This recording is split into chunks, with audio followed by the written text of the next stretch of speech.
আসসালামু আলাইকুম প্রিয় ভিউয়ার্স। যারা আপনারা গোটা দিন রোজা রাখার পরে বিভিন্ন রকম গ্যাস জাতীয় ঠান্ডা পান করেন, আপনারা কি শরীরের ক্ষতি করতেছেন না তো? তাহলে দেখুন বিস্তারিত ভিডিওটা। এখানে যে কুশলের রসগুলা করে করে আপনাদেরকে দিতেছে, এগুলা এরকম রস খাবেন বা বিভিন্ন রকম গ্যাস ছাড়া জিনিস যেগুলো আছে এগুলা খাবেন।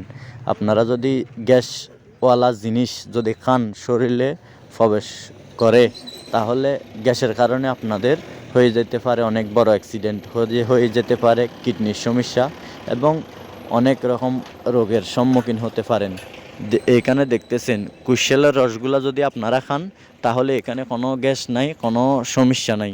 এরকম জিনিস খাবেন রোজা রমজানের দিনে, গ্যাস জাতীয় জিনিস থেকে বিরত থেকে এরকম কুশলের রস বা বিভিন্ন রকম তরমুজের জুস এরকম কিছু খাবেন, না হলে আপনাদের হয়ে যেতে পারে বড় বিপদ। আর এরকম নিত্য নতুন ভিডিও পেতে আমার চ্যানেলটা সাবস্ক্রাইব করে দিবেন, ইউটিউব চ্যানেল।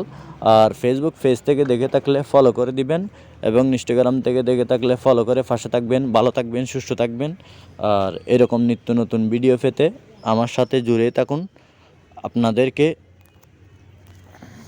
আপনারা কখনো গ্যাস জাতীয় জিনিস খাবেন না, তাহলে আপনাদের বড় ধরনের ক্ষতি হতে পারে, যেটা আপনারা এখন বুঝতেছেন না। যখন হবে তখন বুঝবেন। ভালো থাকবেন, সুস্থ থাকবেন। আসসালামু আলাইকুম রহমতুল্লাহ।